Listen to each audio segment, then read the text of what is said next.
El siguiente espacio es un programa de opinión. Clasificación A, apto para todo público. El análisis, la información, los temas de la actualidad y las tendencias están en una sola frecuencia. Frecuencia Política. Frecuencia Política. En tu radio, en tu compu, en tu celu, en tu tablet, aquí por la señal de Pichincha Universal. Comenzamos. Bienvenidos, bienvenidas. Gracias por estar en un miércoles más, esta vez miércoles 30 de septiembre de 2020. Estar aquí con nosotros en Radio Pichincha Universal 95.3 de FM, 94.5 para el resto de la provincia de Pichincha. Estar aquí en Frecuencia Política, este programa que llega a ustedes buscando llevarles lo mejor del análisis en términos económicos, sociales, políticos, culturales, cuando el tiempo nos dé, deportivos, que lo hemos dejado abandonados desde hace algún tiempo atrás, porque nos ha obligado el país a centrarnos fundamentalmente en dos materias, la política y la económica, y de eso también estaremos conversando el día de hoy. Les mandamos un abrazo como siempre, les recordamos que este programa, desde la época de pandemia, no nos deja tan contentos, pero así estamos obligados a hacerlo también para cuidar la salud de todos los que hacemos este programa. La producción con Paulina Enríquez, con Eduardo, también apoyando el día de hoy. Muchísimas gracias. El equipo de producción de Radio Pichincha Universal y Belén Proaño y yo, que hacemos la conducción y coconducción de este programa. Quisiéramos estar presencialmente y brindarles el saludo de siempre, hacer nuestra nota editorial, poner la nota musical que también tanto aligera el programa, pero no lo podemos hacer. Así que estamos grabando los días martes para la emisión del programa, que es oficialmente los días miércoles a las 6 de la tarde. Así que les comento más bien lo que está pasando el día de hoy. Hay anunciado una marcha al Consejo Nacional Electoral para que se pueda ratificar y verificar la inscripción del binomio Andrés Arauz-Carlos Rabascal, porque al haber estado imposibilitado Rafael Correa por la sentencia, ya la instancia de casación de la sentencia en el caso Bochornos, no puede participar. Se argumenta de que debe haber estado presencialmente. Bueno, todo esto al final tiene una forma de ser subsanada y es el cambio del candidato, pero están queriendo incidentar eso. El día de ayer ha renunciado y esto es, ¿cómo no va a llamar la atención? ¿Cómo no va a preocupar el director jurídico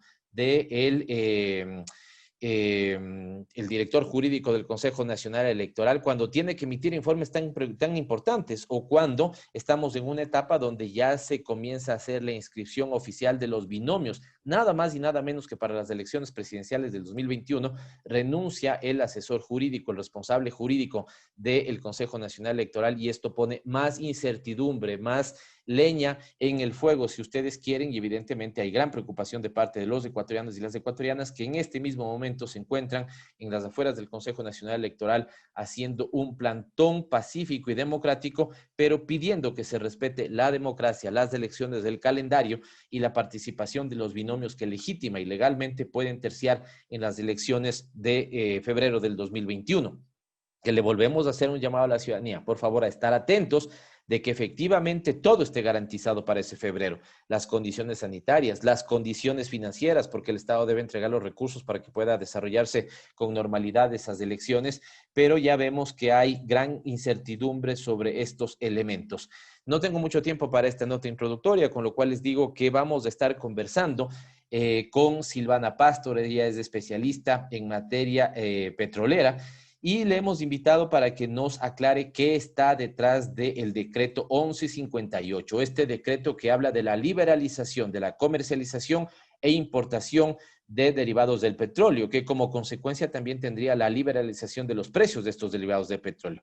¿De qué estamos hablando en sencillo? De la gasolina, del diésel, del gas de uso doméstico incluso. Y lo vamos a conversar con nuestra invitada, pero aquí queremos ver dónde va a estar el peso, quién va a pagar la factura de costos que van a ser más altos, porque cuando usted liberaliza la importación, por ejemplo, de derivados, significa que actores privados van a empezar a importar, pero estos actores que empiezan a importar ya no lo hacen con las condiciones ventajosas que lo hace el Estado. Por ejemplo, comprar al por mayor. Lo empiezan a hacer en menores cantidades y seguramente por un conjunto de lo que se llama factores transaccionales, digamos, hay más transacciones, más, digamos, trámites que hacer, es altamente probable que ese costo suba. Por lo tanto, hay dos posibilidades. Para que si el costo de la importación va a subir para que no se vea afectado el ciudadano, hay dos posibilidades. Número uno, o el Estado va a terminar gastando más plata para no afectar el subsidio, o número dos, van a terminar afectando el subsidio a los ciudadanos de este país y por lo tanto tendremos, como ya lo hemos venido experimentando, gasolina más cara, diésel más caro y lo más preocupante aún que el precio del gas de uso doméstico también suba. ¿Estamos haciendo la interpretación correcta? No estamos haciendo la interpretación correcta. No esperamos nada de las autoridades porque no son pues dichados de virtudes para explicar lo que quieren hacer detrás de esto. Recordemos que hace exactamente un año, por exactamente las mismas condiciones, decretos ejecutivos que no los valoraron bien generaron octubre del 2019. Ojalá no vuelvan a cometer el mismo error. Decretos ejecutivos que no los estudian bien, no lo saben explicar o simplemente son absolutamente inadecuados, van a terminar generando, ¿no es cierto?, otro octubre. Las condiciones no dan efectivamente para que suceda lo mismo, pero es preocupante porque la situación de las personas puede enfrentarse a un dilema o, digamos, terminar asumiendo estoicamente el desempleo, el empobrecimiento y el aumento de costos de servicios básicos, como en este caso podría darse, o salir a enfrentarse a la pandemia, digamos, cuando quieren movilizarse por el respeto de sus derechos o de las decisiones de política pública que les afecta. Esto conversaremos hoy en Dialogando con, donde nos acompaña Silvana Pastor. El saludo de siempre a ustedes por seguirnos. Buenos días, buenas tardes, buenas noches, donde usted se encuentre y a la hora que se conecte, a nuestro equipo de producción Lo Propio, y recordarles que puede seguir también por nuestras cuentas y redes sociales a través de Pavel ML, de Frecu Política, en Twitter en tiempo real, y le invitamos siempre a la retransmisión y el reprise de este programa los días domingos a las 9:30 de la noche, en esa ocasión por Facebook, la cuenta de Pavel Muñoz, asambleísta. Bienvenidos a Frecuencia Política y vamos con Dialogando con. Los protagonistas de la información aquí en nuestra cabina. En Frecuencia Política. Dialogando con. Efectivamente, seguimos aquí en Dialogando con y nos acompaña Silvana Pastor. Ella es ingeniera comercial de la Pontificia Universidad Católica del Ecuador. Hizo una maestría en negocios internacionales en el Instituto Tecnológico de Monterrey. Tiene un diplomado en finanzas también del Instituto Tecnológico de Monterrey. Está cursando su segunda carrera en Derecho. Seguramente nos explicará ella por qué y yo puedo entender claramente por qué ha decidido también estudiar Derecho. Muchísimas gracias, Silvana, por estar aquí. Gracias por atender la invitación de Frecuencia Política. Y habíamos comentado en nuestra nota introductoria que queríamos con Silvana Pastor analizar desde lo general hasta lo particular qué viene pasando con la política hidrocarburífera en el Ecuador. Si podemos incluso con la política energética, que sería, digamos, un concepto más grande aún, pero sobre todo qué está pasando con este sector tan sensible y desde esta perspectiva analizar cuál es el sentido que tiene el último decreto que ha salido, que deja libre o que liberaliza los precios de los derivados de petróleo, el decreto 1158, porque hay mucho que se ha comentado. Hay algunos que asocian este decreto con ya una liberalización, por ejemplo, del precio del gas tan cuidado, digamos, en la economía ecuatoriana por tanto tiempo. Pero hay otros que van más allá, los que conocen más del sector dicen que detrás de esto estaría, digamos, el último eslabón que faltaría para conectar el proceso de privatización. Desde nuestro punto de vista, y lo hemos dicho, lo decíamos en nuestra nota introductoria, el ministro actual de Energía es un privatizador compulsivo, así lo llamaría yo, y desde esta perspectiva me parece que eso también tiene que ver con, digamos, procesos de venta, privatización de los activos estratégicos del Estado. Silvana, gracias por atender nuestra invitación en Frecuencia Política. Bienvenida. Gracias, Pavel. Gracias por la invitación y un gusto poder compartir con ustedes unos minutos. Empecemos por aquí, Silvana, gracias a ti, más bien lo que te decía. Si uno pudiera hacer una valoración de la política hidrocarburífera o de los sectores no renovables, de los recursos no renovables en este gobierno, en estos 3 años y medio, ¿cómo evalúas? Tal vez haciendo un balance de pros, contras, ¿qué ves que ha sido adecuado? ¿Qué ves que ha sido inadecuado? ¿Crees, Silvana, que y esto es un problema no solamente en esta materia, es un problema, yo creo, estructural también del Estado ecuatoriano? Tenemos la idea siempre de resetear el país cada 10 años o cada 4 años con cambio de gobierno. ¿Ha habido el esfuerzo por recuperar elementos útiles del gobierno anterior o de los años anteriores o de periodos anteriores, si tú quieres, y darle una consistencia como política de Estado? ¿O más bien ha habido un cambio de timón en la orientación gubernamental? ¿Cómo evalúas en términos generales la política sobre los recursos no renovables del país? Gracias, Pavel. A ver, quisiera comenzar indicando lo que tú bien comentas. Lo fundamental en una economía es poder mantener una estabilidad. Una de las características que ha tenido nuestro país, lamentablemente, es que llega un gobierno y se trata de deshacer todo lo que se ha hecho anteriormente, viene otro gobierno, y esto no quiero enfocarlo al gobierno actual, al anterior. Creo que ha sido una tendencia en general de nuestra historia política, económica y sobre todo en el sector petrolero. Yo me he vinculado al sector petrolero, ya voy a estar prácticamente una década en el sector petrolero, y te puedo dar la experiencia que tuve cuando iniciamos nosotros con la operación del campo al que estamos asignados en este momento, y se veía una estructura que, en mi opinión particular, apoyaba mucho el desarrollo del sector hidrocarburífero. ¿Por qué esto?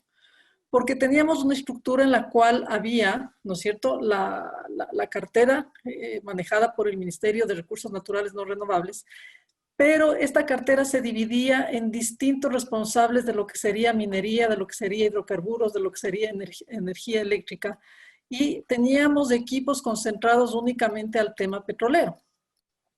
Esto se fue manejando y lo que se logró con esto es tener un control y una administración de los contratos petroleros con una consistencia que nos daba una sensación de seguridad jurídica, que eso es fundamental en el sector petrolero. Recordemos que en el sector petrolero las empresas privadas, de los 540,000 barriles diarios que se producen, aportan con 110,000, 118,000 en promedio. El potencial que se tiene ahí para poder incrementar esa producción, que más adelante quisiera un poco enfatizar en ese tema, está presente. Somos un país que tiene mucho más reservas para extraer que nuestro país vecino, pero prácticamente producimos el 50%. Colombia produce 900,000, nosotros producimos 540,000 barriles. ¿A qué obedece esto? Para mi criterio, obedece justamente a eso, a esa inestabilidad jurídica que tenemos. Empezamos con un modelo de contrato, de repente decidimos cambiarlo, de repente presionamos a las empresas a que se cambien de modelo, viene un nuevo ministro y se regresa al modelo anterior. ¿Qué hace esto? Que los inversionistas tienen sus contratos, pero no miran a futuro porque simplemente saben que en cualquier momento les pueden cambiar las reglas de juego. Y más grave aún, mientras se está con los contratos, hay cambios radicales en las condiciones contractuales que cambian los equilibrios económicos de los contratos que atraen a los inversionistas. ¿Qué sucede hoy? Hoy se ha decidido volver a un esquema en el cual todo el ministerio controla todos los sectores, es decir, bajo una misma cabeza está minería, está hidrocarburos, está energía, y hemos sentido ya en la práctica, en el día a día, cómo se ha desatendido muchas de las problemáticas que necesitan ser resueltas porque los equipos están abarrotados de trabajo y no tienen cómo dar atención a las necesidades que se tienen para continuar con los proyectos. Entonces, una de las reflexiones que yo siempre hago es, ¿por qué si tenemos una política de desarrollo del sector hidrocarburífero, de incremento de reservas, por qué nos damos una continuidad y una claridad al hecho de que tenemos que tener flexibilidad en que las inversionistas puedan, bajo las normas constitucionales, bajo la protección a los sectores estratégicos, tener un panorama de cuál va a ser su contrato y cómo va a terminar su contrato y qué expectativas tiene a largo plazo? Recordemos que los contratos en promedio son de 20 años.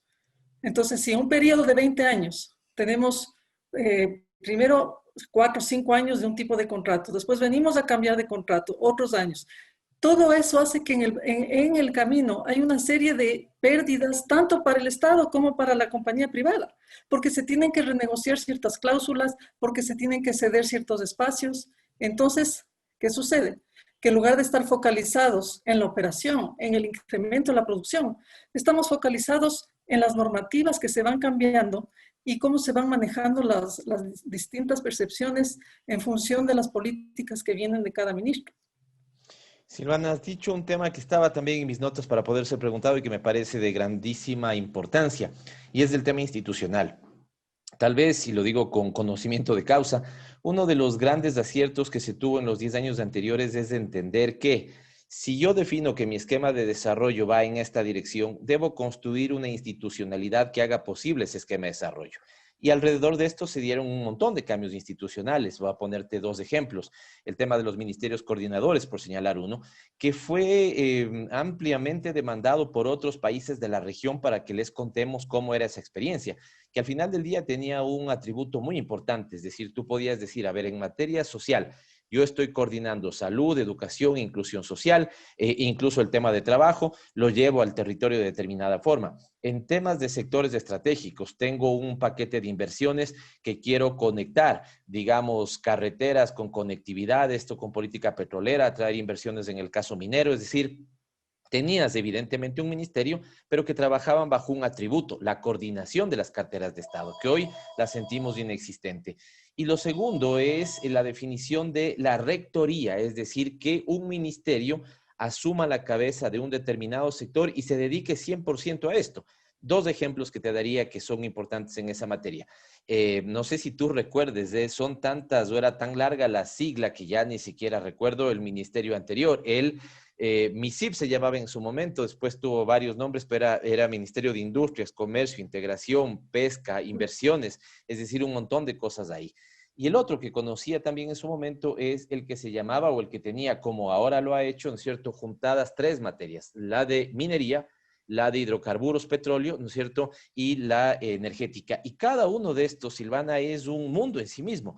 ¿Cómo poder atraer, como este gobierno se lo había planteado, 4.000 millones de dólares de inversión en minería, si al final a quien ponen de cabeza termina siendo responsable? Y esto no es ni siquiera de mala fe, digamos, del ámbito petrolero, es decir, le falta experticia para entrar en ese campo. O ya tenemos una matriz energética bastante limpia, pero había que trabajar en todo el reto de la eficiencia energética, que es todo un mundo en sí mismo. Y por eso en su momento tenías tres ministerios, minería, petróleos, ¿no es cierto?, y el tema de energía. Hoy juntos ha señalado evidentemente estos problemas, Silvana.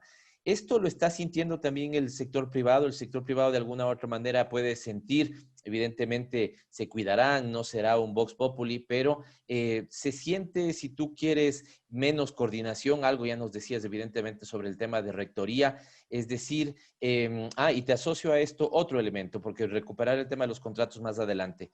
Me parece bien interesante cuando tú señalas que los contratos al final deberían tener una vigencia más o menos de 20 años. Eso significa que las empresas privadas ya asumen que el contrato bajo el que están tiene un equilibrio económico-financiero para 20 años, ¿no es cierto? Cuando se decide cambiar por política pública, si tú quieres una concepción de que 80% quedara de la, digamos, explotación petrolera más en perspectiva de los ecuatorianos y el 20 fuera para las empresas, ya ahí hay empresas que hicieron sus números, determinaron que era un buen negocio y decidieron avanzar. En este sentido, ya nos has dicho, se golpea la seguridad jurídica y te consulto, ¿se están golpeando también los intereses nacionales? ¿Cuánto aqueja el sector, digamos, de que esta falta de coordinación, rectoría, no esté dando el impulso al sector petrolero como se hubiera querido? Principalmente afecta en la inversión que el sector petrolero privado se arriesga a poner en el país. Es decir, los contratos están dados, ¿no es cierto?, por excepción, y eso quiero que quede claro, los contratos petroleros a las empresas privadas, por excepción, son adjudicados bajo licitaciones y esto lo que permite es que las empresas, como tú bien lo decías, Pavel, el momento que presentan sus ofertas para ser adjudicado un campo, ¿qué evalúan? Todos los riesgos que van a tener en base a la información que tienen al momento de la licitación. Toma la decisión de ofertar. El Estado, ¿qué evalúa? Evalúa si ese contrato con las condiciones negociadas en el tiempo establecido le va a traer al menos el 50% de rendimientos para el Estado, que es lo que establece la Constitución. Eso es lo que se debe cumplir. Ahora, ¿qué sucede? Que cuando uno, hoy por hoy, tiene, y te voy a dar temas concretos que afectan al sector petrolero. Si se tiene un contrato con un pago de tarifa establecido, que conocemos que está atado al precio internacional del petróleo y ese riesgo lo asumen las compañías. Es decir, si cayó el precio del petróleo, las compañías saben que tienen esa pérdida porque lo asumieron así en su formato contractual. Pero al negociar, tú negocias unas condiciones de pago de esas tarifas. ¿Qué sucede cuando de repente tienes un servicio de rentas internas que decide cambiarte el esquema de pago de esa tarifa? ¿A qué me refiero con esto? Nosotros en el contrato petrolero de servicios con tarifa, ¿no es cierto?, facturamos la producción que se entrega al Estado y el Estado nos paga la tarifa en función del ingreso disponible que tiene. Es decir, si el precio internacional de crudo es suficiente para pagarle su tarifa completa, se la paga. Pero si el precio internacional baja a niveles que no le alcanza a pagar su tarifa, le paga únicamente lo que le alcanza a pagar. Pero ¿qué vacío tienes ahí? Tienes el vacío de que facturas, pero te pagan un valor menor, no te pagan el valor de la factura. Hemos venido 3 años, 4 años discutiendo con el SRI que evidentemente las empresas no pueden pagar impuestos sobre lo que no perciben. Es decir, estamos teniendo 20, 30, 40% menos de ingresos, pero estamos pagando sobre el 100% de los ingresos del impuesto. Después de un periodo de 2, 3 años. Hago una pequeña pausa. Me queda clarísimo, vamos a insistir en este tema, pero es decir, dices tú, la facturación era de 120, ¿no es cierto? Pero por el precio internacional solo se alcanzó a pagar 80. ¿Ese saldo que queda se va acumulando para que pague en algún momento determinado? Únicamente si es que el precio del crudo se recupera a niveles en los cuales nos pueden pagar esa tarifa. ¿Por qué? Porque el pago está asociado a los niveles de producción, ¿no es cierto? Es decir, tienes que incrementar tu producción para que, subiendo el precio del mercado, del internacional del crudo, alcance a pagar un excedente sobre lo que te tienen que pagar mensualmente. Entonces, el contrato establece que si en el tiempo, y eso lo conocen las empresas y estuvieron dispuestas a asumir ese riesgo, si en el tiempo la vigencia del contrato no se alcanza a recuperar, pues eso fenece y es una deuda que pierde la compañía privada. ¿Qué pasa con esto? Que es lo que yo siempre he mencionado en mis intervenciones. Se trata de confundir al público. La tarifa de los contratos no es una tarifa fija. La tarifa obedece a un máximo cuando el precio del crudo está alto. Máximo te pago. Es decir, si es que el precio del crudo está más alto que tu tarifa, te pago tu tarifa máxima. Pero si el precio del crudo baja, después de que el Estado se retiene su margen de soberanía del 25%, sus costos, si no me alcanza a pagarte la tarifa, esa es la tarifa. Entonces, en el tiempo del contrato, la tarifa máxima se diluye, ¿no es cierto? Y hace que la tarifa no sea la negociada, sino menor cuando se tiene escenarios de precios a la baja. Pero eso lo conocíamos, las empresas lo firmaron de esa manera, es el riesgo que lo toman, y esa es la ventaja de tener inversionistas, ¿no es cierto?, que traen capitales, que ponen en riesgo sus capitales y que de alguna manera al Estado le protege de esas fluctuaciones del precio del crudo. Es decir, el Estado no asume ese riesgo, sino la empresa privada. Pero las reglas tienen que estar claras, es decir, ok, estamos dispuestos a eso, se negocian acuerdos. En el año 2018 se negoció el tema finalmente de que se pagarían los impuestos sobre lo percibido y no sobre lo facturado. Pero hasta el día de hoy llevamos 2 años y más, que no logramos establecer este acuerdo. ¿Por qué? Porque ahora el SRI regresa de nuevo y dice, bueno, pero entonces los costos de operación que ustedes tienen no serían deducibles por la porción que no se les paga. Entonces empezamos a una serie de problemas ya tributarios que lo único que hacen es afectar la economía del contrato y que afectan, ¿en qué sentido? Si es que nosotros ya hemos invertido para sacar un barril, todos esos costos, ¿cómo pueden llegar a decirnos que esos costos no son deducibles? ¿No es cierto? Entonces, al no ser deducibles, lo que estamos haciendo es pagando impuestos sobre una pérdida. Pero Silvana, ahí hay una contradicción en el discurso oficial, porque si te sigo bien, esto es lo mismo que ellos han argumentado para favorecer o para eliminar el anticipo del impuesto a la renta. porque el argumento era no le puedo yo cobrar el anticipo del impuesto a la renta a empresas privadas que el año anterior vendieron 100, ahora vendieron 80, ¿cómo les puedo cobrar, ¿no es cierto?, un anticipo del impuesto a la renta sobre lo vendido el año anterior que fue 100 si ahora solo vendieron 80? Aquí no estarían manteniendo esa consistencia porque tú estás diciendo no estoy vendiendo eso o no me están pagando eso, sin embargo usted me está cobrando IVA como si estuviera vendiendo ese valor, que no lo estoy vendiendo. ¿Hay una contradicción en el discurso oficial ahí, Silvana, o no? A ver, hay una contradicción. ¿En qué sentido? En que en el último decreto, cuando se nos impuso adicional al 5% de retención que tenemos en las facturas mensuales, nos impusieron un 1.5% adicional. Hay una contradicción en el sentido de que si es que nosotros no logramos con el sistema, el servicio de rentas internas, establecer claramente que los costos tienen que ser deducibles, ese anticipo lo que haría es hacernos pagar sobre una pérdida.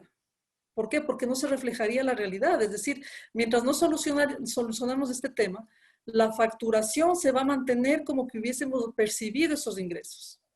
Y esos ingresos no se han percibido. Entonces, esos ingresos menos los costos, los gastos, etcétera, reflejan una pérdida, pero si partimos desde la factura, en muchos casos podría no reflejar una pérdida. Esos son uno de los temas que yo les puedo mencionar que debatimos constantemente. Tenemos otro problema en los cambios de concepto de lo que es una tarifa de transporte, con lo que son costos de transporte. Entonces, el contrato establece que la compañía debe cubrir los costos de transporte porque nosotros no somos usuarios de los oleoductos. Ahora, hace año y medio, ya nos cambiaron a qué es la tarifa, entonces eso también le reduce a la economía del contrato. Pero si volvemos al tema macro que tú me consultabas, Pavel, eso es a lo que me refiero con seguridad jurídica. Si tenemos un contrato, tenemos unas cláusulas, las cláusulas son claras. ¿Por qué tenemos que en el camino, dependiendo de la interpretación de los equipos técnicos que entran a los ministerios, tener esos cambios? Y tener a las compañías en reuniones eternas, en pedidos, en cartas, reuniones con ministros, con viceministros, y no logramos solucionar problemas que mandan un mensaje errado a las casas matrices. En el Ecuador no se tiene claridad en los contratos. En el Ecuador llegan y se cambian las reglas de juego, entonces no nos permiten establecer y controlar de alguna manera los riesgos que conocíamos a los que teníamos que enfrentarnos. ¿Cuáles son los riesgos? Los riesgos operacionales, los riesgos de mercado, los riesgos de precio del crudo, pero no riesgos internos de manejo contractual o de políticas internas que cambian en las perspectivas del proyecto. Gracias por permanecer con nosotros aquí en Frecuencia Política. Usted nos sigue por Radio Pichincha Universal 95.3 de FM Quito, 94.3 para el resto de la provincia de Pichincha, particularmente su noroccidente. Interesante diálogo el que estamos manteniendo con Silvana Pastor, ella es especialista en materia petrolera y estamos evaluando esta falta de seguridad, si ustedes quieren, jurídica por parte de las empresas, seguridad, si ustedes quieren, programática por parte de los ecuatorianos, de no poder haber encontrado en estos 3 años y medio una definición clara de cómo es la política petrolera y cómo avanza la política petrolera en el país. Silvana, tú señalabas un elemento y me llevabas a pensar en un indicador, digamos, para ver qué tan bien estamos o qué tan mal estamos, me llevabas a pensar en un indicador. Y este tiene que ver con la inversión petrolera en el país. En medio de la ley de fomento productivo, y sin que mediara un fuerte debate sobre esto, se eliminó el impuesto a las ganancias extraordinarias, so pretexto de que este iba a generar mayores niveles de inversión en distintos campos. En el campo petrolero, esto terminó siendo un estímulo, más lo otro que señalabas antes, es decir, ¿cómo está, si conoces el dato, la inversión sobre el sector petrolero? El gobierno, yo recuerdo cuando era presidente de la Comisión de Régimen Económico, la primera intervención que tuvo en ese momento el secretario de Planificación hablaba de un paquete de inversiones solamente en el ámbito minero de 4.000 millones de dólares. De eso se ha conseguido prácticamente nada. Y se hablaba también, Silvana, de incrementos significativos en inversión privada en el campo petrolero. ¿Esto ha sucedido así o no? ¿Qué está pasando con inversión en el campo petrolero? Inversión privada me refiero. Y la pública también, si tienes alguna idea también sobre esto.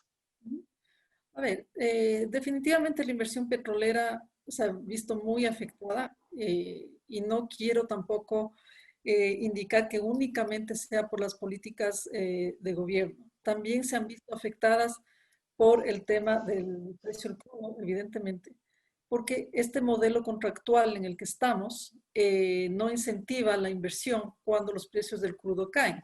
Ya, más adelante lo voy a explicar. Pero también se ha visto afectada porque yo quiero insistir y no quiero sonar como una caja de resonancia, pero el tema es que el problema que se ha visto es la inseguridad jurídica en los contratos. Es decir, nos hemos abocado siempre a mirar proyectos en los cuales, digamos, tenemos planes de perforación de 8, 10, 15 pozos en el tiempo del contrato. Y a mitad del camino, más allá de los problemas operacionales que se puedan encontrar, nos cambian la estructura del contrato, que nos hace reevaluar, ¿no es cierto?, toda la inversión que se pueda tener. Esto te hablo desde el punto de vista de estas cláusulas que parecieran que son menores, pero que afectan muchísimo los flujos de caja de las compañías petroleras. Cuando las compañías petroleras se ven sin flujo de caja, lo que miran es cómo reducir sus inversiones para poder un poco mantener los costos fijos de los campos petroleros. Entonces, las políticas que se han tomado de incentivos no se han visto reflejados en las operaciones petroleras porque se han contrapuesto con las políticas ya de operativas a través del sistema de rentas internas, a través del Ministerio del Ambiente, a través de los controles de interpretaciones de las cláusulas contractuales. Entonces, no te podría decir que hubiese o no hubiese funcionado ese incentivo, porque en realidad la problemática diaria con los cambios de equipos técnicos que tienen los ministerios hace que todo empieza a regresar a lo anterior y empezamos de nuevo a tratar de evaluar, ¿nos cambiamos de contrato o no nos cambiamos de contrato? Regresamos a contratos de participación y estamos en esa evaluación en lugar de enfocarnos a sigamos invirtiendo y sigamos incrementando la producción, que es lo que en realidad le interesa al país. Porque eso va a afectar justamente el tema que vamos a hablar ahora de la liberación con el decreto 1158.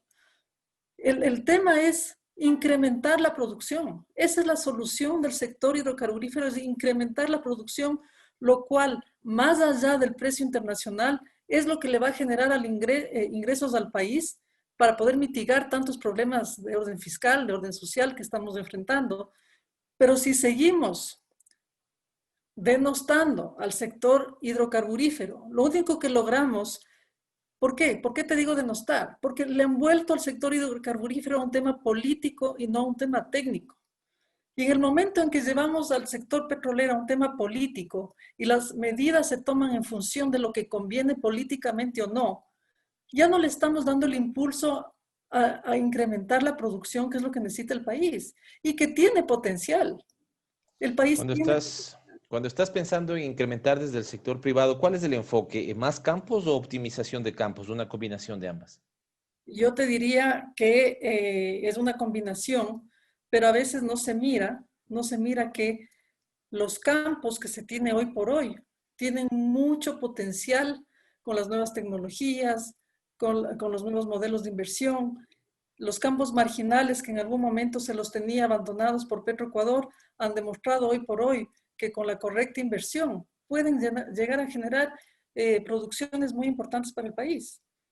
Expliquémosle esto a la ciudadanía, porque ahí, digamos, hay un debate social, social y político. También tú dices del problema cuando se politiza hacia mal el debate, ¿no es cierto? Y terminas de entrampado sin brindar seguridad jurídica ni para el Estado ni para los inversionistas privados.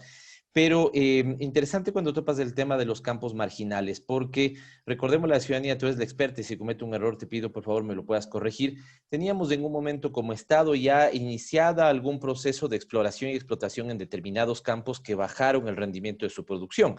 Y la idea es que encuentres la inversión adecuada en términos de tecnología para que sin perforar otro campo necesariamente a este, ¿no es cierto? Insisto, con los avances que tiene la tecnología hoy en esta materia, le puedas hacer la intervención adecuada para que ese mismo campo pueda aumentar su rendimiento. Esto sí se ha visto que se ha favorecido, es decir, podemos de alguna u otra manera, porque estoy pensando en qué pasa con aquellos que desde una perspectiva más ambiental te pueden decir, mire, a ver, estoy dispuesto a que sí aumentemos la producción, pero trate de que esta no sea sobre la base de nuevas, digamos, exploraciones y nuevas, digamos, explotaciones de nuevos campos, sino sobre la optimización de estos campos. Si hay un margen, tú ves, Silvana, para que por vía de optimización todavía incrementemos significativamente la producción en algunos campos. Señalas del tema de campos maduros y esto, ¿cómo ha venido funcionando? Sí se cumplió o sí se ha venido cumpliendo esta idea de que si ponemos la inversión adecuada y la tecnología adecuada en campos que ya están abiertos, ¿es posible que yo mejore el rendimiento de ese mismo campo? Totalmente. Es decir, en la experiencia que hemos tenido con los campos marginales que se adjudicaron en la 10ª ronda petrolera en el año 2011, campos que estuvieron en Tres Osingue sin producir durante 15 años, en el momento en que yo sí soy una convencida de que el Estado tiene que controlar, ¿no es cierto?, los sectores estratégicos porque es su fuente de riqueza, pero sí tiene que permitir que a través de inversión extranjera se traigan nuevas tecnologías y se genere empleo. Eso es lo que buscamos con la inversión extranjera. Ahora, es evidente que tenemos varios campos que se llamaban marginales o eran marginales. De los 6 que se licitaron en la 10ª ronda petrolera, solo se pudieron adjudicar 3, los otros no se adjudicaron, no recibieron ofertas, pero los 3 adjudicados han generado producciones diarias promedio de 3.000 a 4.000 barriles. Si hablas de 3 campos, estás hablando de que entre los 3 campos se han generado producciones que superan los 12 millones de barriles, y eso evidentemente que genera para el Estado más de 1.000 millones en ingresos. Entonces, con campos marginales, con inversión que no es de riesgo del Estado, con tecnología innovadora, por ejemplo, cuando tú hablas del tema de medio ambiente. No sé si recuerden o conozca el público, pero antes por cada plataforma se perforaba un pozo. Entonces eso implicaba que las plataformas en los campos petroleros ocupaban una gran extensión de espacio en el área amazónica para un pozo. Hoy, en una misma plataforma, tenemos lo que llamamos, y se ha iniciado esto desde hace unos 4 o 5 años, lo que llamamos es la perforación en racimo, exactamente como un racimo de uvas, ¿no es cierto? Es decir, los pozos entran desde la misma localización, pero por dentro tienen distintas direcciones. ¿Qué hace eso? Que la intervención o la afectación al medio ambiente es mínima. Ya no es una plataforma para un pozo. Ahora tienes en una plataforma hasta 20, 25 pozos. Esas optimizaciones. El tema ambiental es algo muy importante. Se sataniza, y es cuando te digo que se politiza. Se sataniza el tema del cuidado ambiental con los sectores estratégicos, específicamente petrolero y minero. El sector petrolero es uno de los sectores más controlados por el Estado en el tema ambiental. Tenemos una cantidad de normas en las cuales nos obliga, y está correcto, a que mantengamos la reforestación del área, la remediación cuando se cierra un pozo. Controlamos, no puede haber un solo derrame de barril, que enseguida tenemos a la autoridad donde nos exigen la limpieza y evidentemente demostrar que no se ha contaminado el suelo. Nosotros no podemos simplemente llegar y construir vías de acceso. Tenemos que minimizar los impactos. ¿A qué me refiero con esto? Que a veces se utiliza el tema ambiental para ir en contra de la industria petrolera. Y ese es uno de los problemas también. ¿Por qué? Porque se fomentan grupos ambientalistas o se fomentan a grupos que quieren impedir la actividad petrolera con el pretexto de que esto afecta al medio ambiente, cuando en la realidad, si ustedes van con el ministerio y van con las autoridades, miran cuál es realmente la afectación. No tenemos afectación. Controlamos monitoreo biótico todos los meses. ¿A qué se refiere eso? vamos mes a mes mirando que no tenemos una afectación en lo que es fauna, flora, controlamos lo que es ruido, controlamos lo que es emisión de gases. Es decir, a veces se tiende a pensar a que la industria petrolera era como hace 20, 30 años, un poco no tenían muchos controles, pues es completamente distinto. Entonces, con una inversión extranjera responsable, con tecnología, con control del Estado. ¿Por qué control del Estado? Porque si tenemos instituciones, y vuelvo a lo anterior, pero técnicas, no políticas, técnicas, que son la contraparte de la inversión extranjera y controlan cómo van a perforar, cuál va a ser la tecnología, cuánto están dispuestos a arriesgar, cuánto le va a generar al Estado. Si eso se controla, evidentemente el Estado gana. No es que se busca que la empresa pierda, porque la empresa nunca va a venir para perder, pero tiene que haber un equilibrio entre lo que el Estado gana porque entrega sus recursos y lo que la compañía gana al poner la inversión en el país. Interesante diálogo el que mantenemos con Silvana Pastor, especialista en materia petrolera, y este debate que es siempre acalorado, interesante y que tiene dos perspectivas, la pública y la privada. Lo que sí vemos de interesante de la posición de Silvana es que cuando tenemos un sector privado también responsable, no tiene ningún recelo en que el Estado preserve lo que debe preservar, sus capacidades de regulación, sus capacidades de control en materia técnica, materia ambiental también, por ejemplo, y este es un debate interesante. Así que agradecemos a nuestra invitada por estarnos dando sus criterios o darnos sus criterios en esta materia. Silvana, un tema de actualidad, coyuntura, sobre el cual se ha comentado mucho, es la emisión del decreto 1158.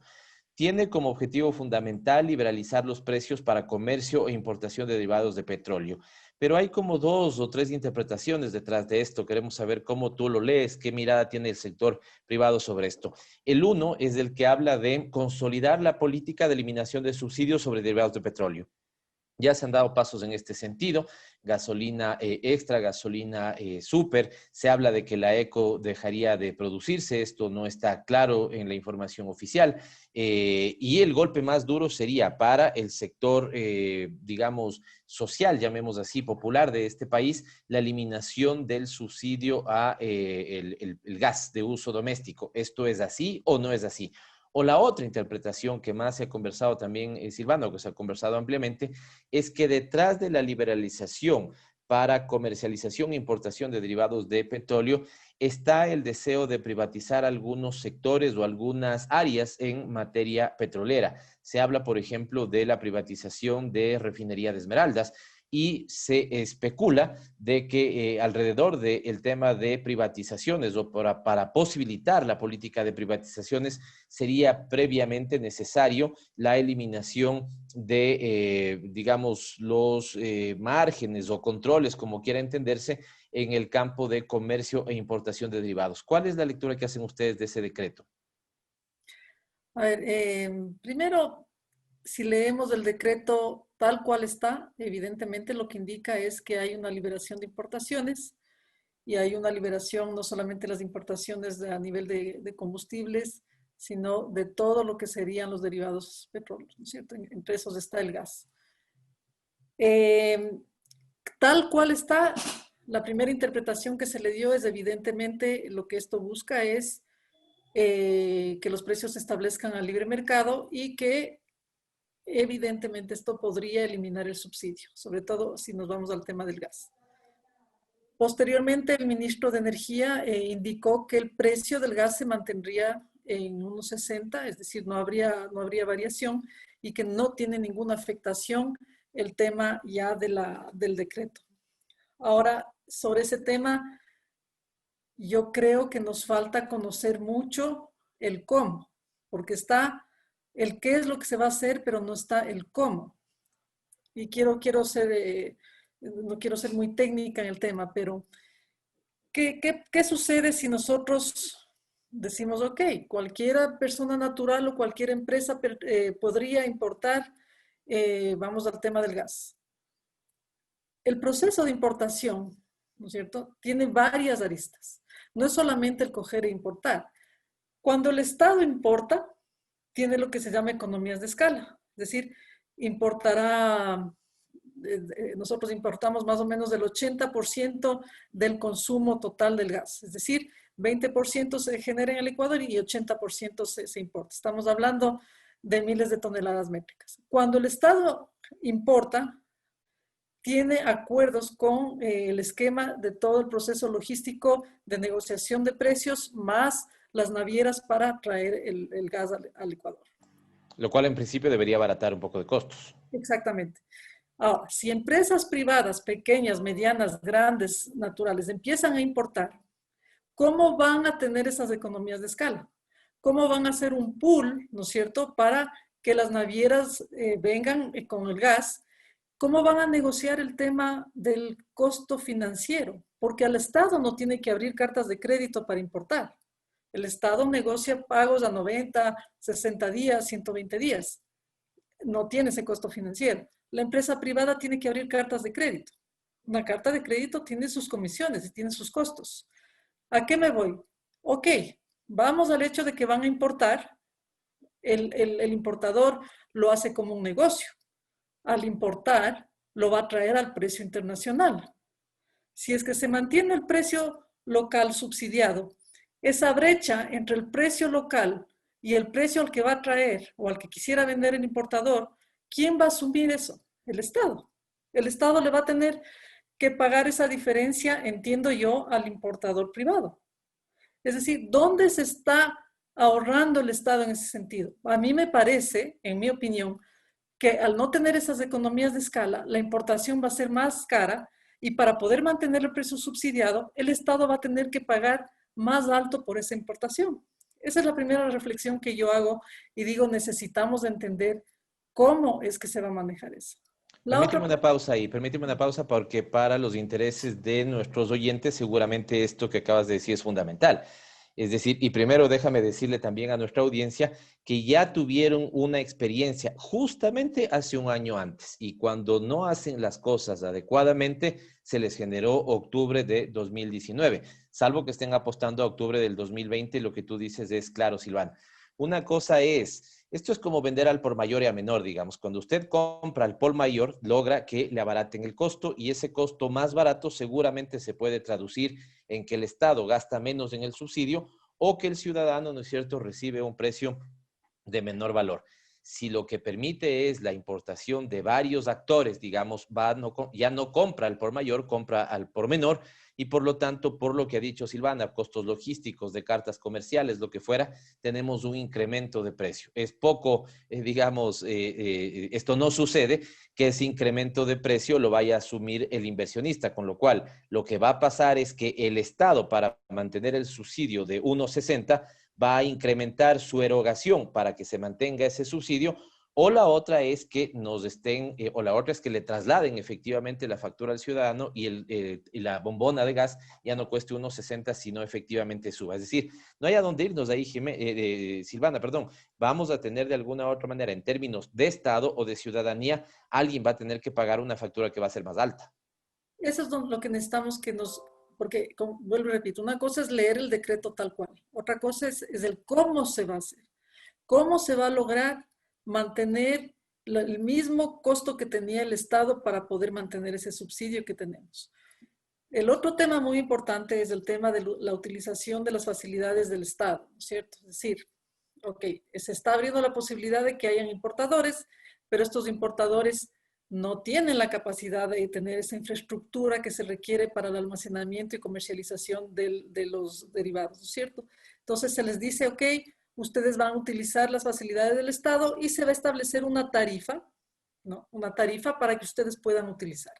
Esa tarifa, vuelvo y repito, necesitamos entender cómo se va a establecer y si va a tener un sentido de ajuste en función a los costos que tienen que incurrirse en el tiempo o si se va a mantener. Porque por una tarifa, por concepto, es el costo más la amortización de las inversiones más una rentabilidad.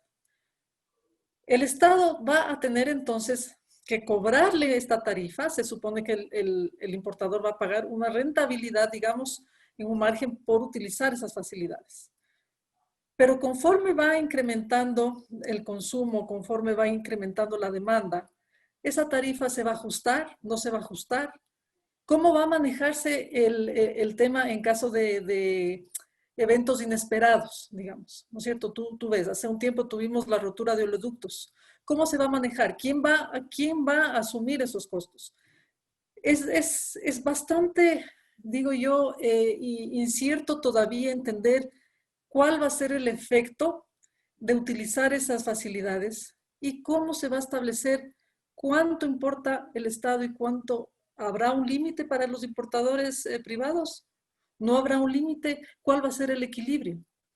O simplemente llegar a un punto en que puedan los importadores importar más que el Estado.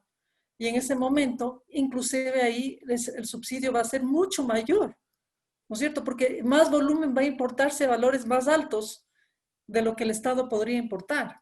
Entonces, todas esas preguntas son las que nos hacemos cuando leemos el decreto. Es decir, está bien, pero antes de sacar un decreto, primero expliquemos cómo es que va a funcionar y si es o no beneficioso para el Estado.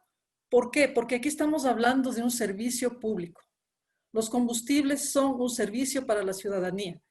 El combustible no es algo que yo tengo la opción de comprar o no. El gas, las familias lo necesitan, tienen que comprar para su consumo diario. El combustible para movilizarse, para transportar alimentación. Es decir, esto no es un negocio opcional, es un servicio público. Al ser un servicio público, la normativa, la Constitución tiene claro, eso lo tiene que normar el Estado. Entonces, Clarísima las ideas claras sobre eso. Clarísima la posición de Silvana Pastor y aparece nuevamente un elemento que debo confesarte, Silvana, en los distintos temas en las distintas entrevistas que hemos hecho en este programa, sobre todo en los últimos meses, de distintos temas, parece ser que una palabra es el común denominador a todos nuestros invitados e invitadas, incertidumbre, y en este caso también. Una cosa es lo que se lee, porque se lee claramente que vamos a una liberalización de precios por materia de comercialización e importación, y otra es lo que dice el gobierno respecto a esta materia. Solamente decirle a la ciudadanía que recuerden que uno de los compromisos en la mesa de negociación de octubre del 2019 es no avanzar de parte del Estado en temas tan sensibles como liberalización de precios, por ejemplo, de esto que me ha parecido muy interesante que lo señale Silvana. Combustibles termina siendo servicio público y, digamos, la necesidad de que se piense bien el decreto, de que se explique bien anticipadamente para evitar después, digamos, malas interpretaciones o rechazo social, como notamos en esta materia, no se ha cumplido en este caso. Silvana, me quedan 2 minutos, pero estando contigo, y si tú lo aceptas, me parece que es fundamental, lo señalaste. Cuando hablamos de campos marginales se topó el tema Singue. Has tenido que soportar lo que algunos entendidos en la materia llaman una barbaridad jurídica. Tal vez 2, 3 elementos de por qué el caso Singue, sí, desde tu perspectiva, ¿no es cierto?, es un, digamos, pozo que le ha venido dejando réditos al Estado ecuatoriano y por lo tanto las acusaciones detrás terminan siendo absolutamente injustas, como también incertidumbre e injusticia, digamos, yo diría que son 2 comunes denominadores de la mayoría de nuestros invitados. Silvana, tal vez sobre este tema, si quieres dar alguna opinión al respecto.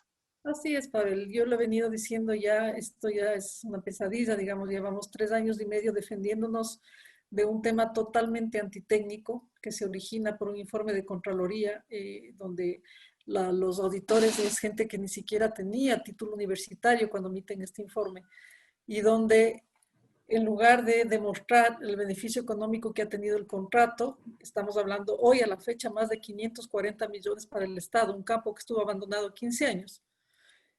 Quieren darle esa idea de que habría sido asignado este contrato a la empresa en la que yo trabajo, porque en ese momento mi padre era ministro de hidrocarburos, hacen la licitación, adjudican el campo, y ya cuando la empresa el consorcio es adjudicado, la empresa que financia el proyecto contrata al personal, y entre esos me contratan a mí a través de un proceso de contratación formal, no a través de un pedido de que me contraten o un pedido de trabajo para mí, solo como para puntualizar. Yo ya trabajaba 4 años con una empresa muy grande en el país como directora financiera administrativa. Hacen un proceso de selección para esta empresa, yo aplico, y cuando soy invitada a participar, soy yo la que le menciona a mi padre, estoy teniendo esta oportunidad. Eso solo para que tengas la idea. Pero ¿a qué voy? Que si Campo Singue le acusan de peculado por haber incrementado reservas, por haber perforado e invertido más de lo que tenía que invertir. Entonces todos los contratos petroleros caerían en peculado. Todos los campos petroleros caerían en peculado por haber negociado una tarifa.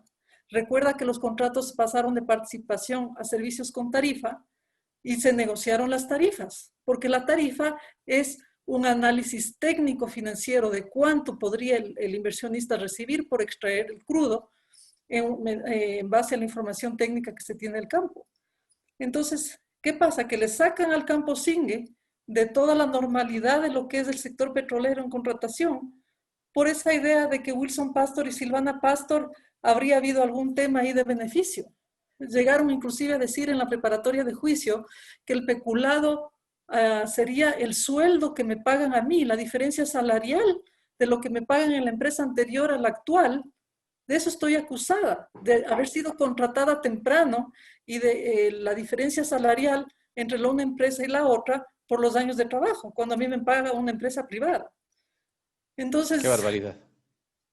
Hemos tratado de mostrar de todas las maneras posibles, pero evidentemente nos hemos encontrado con un sistema judicial politizado. Lo que pedimos del juicio que está próximo a venir es que se deje de lado el tema político. Esto va a sentar un precedente terrible para los otros contratos petroleros. No solo eso, hay un arbitraje internacional en marcha. Hay un arbitraje que ya está bastante avanzado. ¿Qué va a suceder cuando el laudo demuestre las barbaridades de ese informe de Contraloría? Pero en el proceso ya habrá gente inocente acusados de un crimen que no se ha cometido. ¿Por qué, Pavel, esto? Porque se tiene que decir que hay una irregularidad, porque no hay esa entereza de decir, señores, en este caso no hay una irregularidad. ¿Por qué? Porque era del gobierno anterior. ¿Cuántos contratos se firmaron en el gobierno anterior? ¿Y todos son irregulares? No es así. La gente tiene que entender que no se puede juzgar por juicios de valor. Se tiene que mirar con datos, con documentos, con información. El propio Estado le entrega a la Fiscalía el documento donde dice, este contrato le ha dado renta del 128% al Estado y del menos 28% a la compañía, por la cláusula de acumulación que te comentaba, porque nuestra tarifa se negoció en 33, pero la tarifa realmente pagada es de $20.